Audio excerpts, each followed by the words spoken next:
Hello HEROCLIX fans or WWE fans, and welcome to a new video. Today we are looking at the WWE HEROCLIX rules and how they integrate into the regular game. So let's take a look at the powers. The WWE pack is used when you're solely using the WWE figures, which has brought over 16 powers from the regular game and added 8 brand new standard powers. So far they've only added speed and attack powers, and the fact they've printed this probably means we're not going to get any others for a while. We should start with the first power on the list, which is Flying Leap. Flying Leap says, power. For movement, ignore hindering in characters. Move up to 3 squares and then make a close attack, modifying attack +1. If this character started adjacent to 2+ ropes, also modify damage +1. To understand this a little more, we need to understand what ropes are. Wrestlers treat printed hindering or blocking terrain as ropes. It has to be printed, that's important to note, so no adding them via smoke cloud or barrier. This power is like a less nimble charge, but with the added bonus of extra attack and in most cases, some extra damage. Let's take a look at the next one, Slingshot. Knockback. But you may choose the direction and you can knock back characters that can use charge and combat reflexes. Make a close attack targeting an adjacent character that this character knocked back this turn.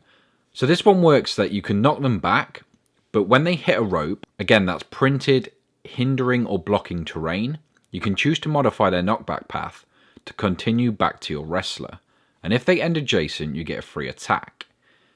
Very thematic, but also an insanely powerful ability in HEROCLIX games, as the amount of time characters take advantage of blocking or hindering is unbelievable. Next up we've got Lightning Speed, which says power. Ignore characters for movement. Move up to 3 squares, then make a close attack. Then move up to 2 more squares. It's similar to Hypersonic but not as fast, but you do also break away for free so you don't have to worry about characters. You don't get to move as much, which makes sense. I don't think we'll ever see the likes of Shawn Michaels outpace the Flash. Next up we've got Nimble. Nimble says ignore hindering terrain for movement, breakaway +2. Free. Move up to 1 square. It's a slower but more effective sidestep basically, in that you can break away much easier, making it hard to tie down this character, but also you can't move quite as far. That's all of our speed powers. So on to attacking, starting with Reversal. Adjacent opposing characters have breakaway -2. Free. If this character has been given no actions or only a move action this turn, make a close attack targeting a character that missed or failed to break away from this character since your last turn. So this is one of my favourite and I think most useful of the abilities. It's a way to tie up characters effectively, like plasticity, but it has added uses. You can make a free attack after moving your full movement on that character trying to escape or attack you. I can see this being very effective on some characters. Next is Slam. Close. Make a close attack. After resolutions, choose one. Give a hit character an action token, or place a hit character in a square adjacent to your character. So this is a disruption power. You can either token up people, or you can mess up how they're set up, moving a bigger hit away from his taxi, for example. Don't underestimate how much of an effect that can have. Following that is Stun. When this character hits 1+ characters, a hit character modifies attack and damage -1 until your next turn.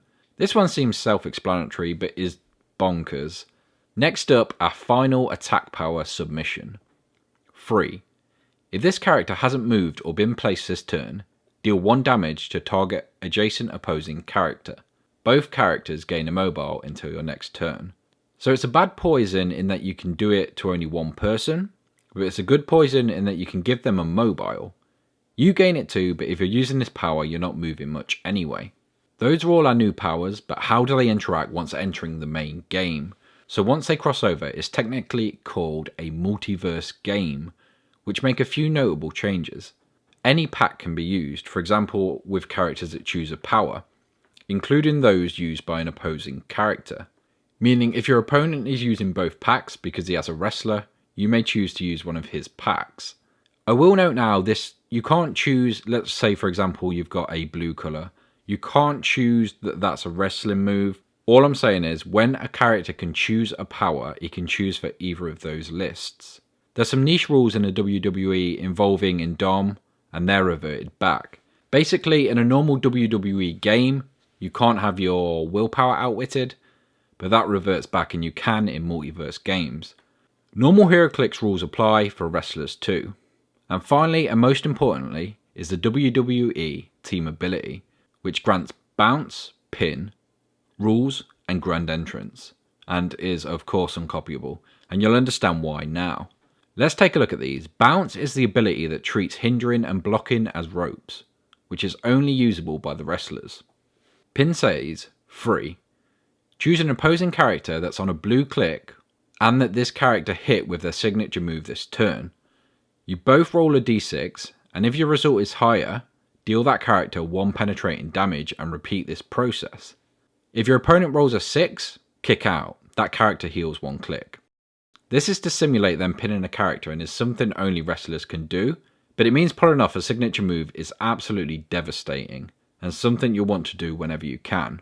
Worth noting, it is only usable against other wrestlers, as the power says they need to be on a blue click and have the signature move done to them. Blue clicks which only appear on wrestlers. Finally, the 2 most insane abilities brought to the table by wrestlers. First, WWE rules. This character can't be the target of a range attack, or outwit if they're on click 1 or a blue click, or if they've already been targeted by a range attack this turn, protected pulse wave. Yes, you heard that right, you can't range them most of their dial, and if you can, it's only once a turn. And that's attacks. If you miss, you can't try again with someone else. You can't outwit them similarly. Considering the majority of the metagame is heavily dependent on range attackers and HEROCLIX in general, these throw a massive spanner in the works, and I couldn't be more thankful for them. If that wasn't powerful enough, they also get grand entrance.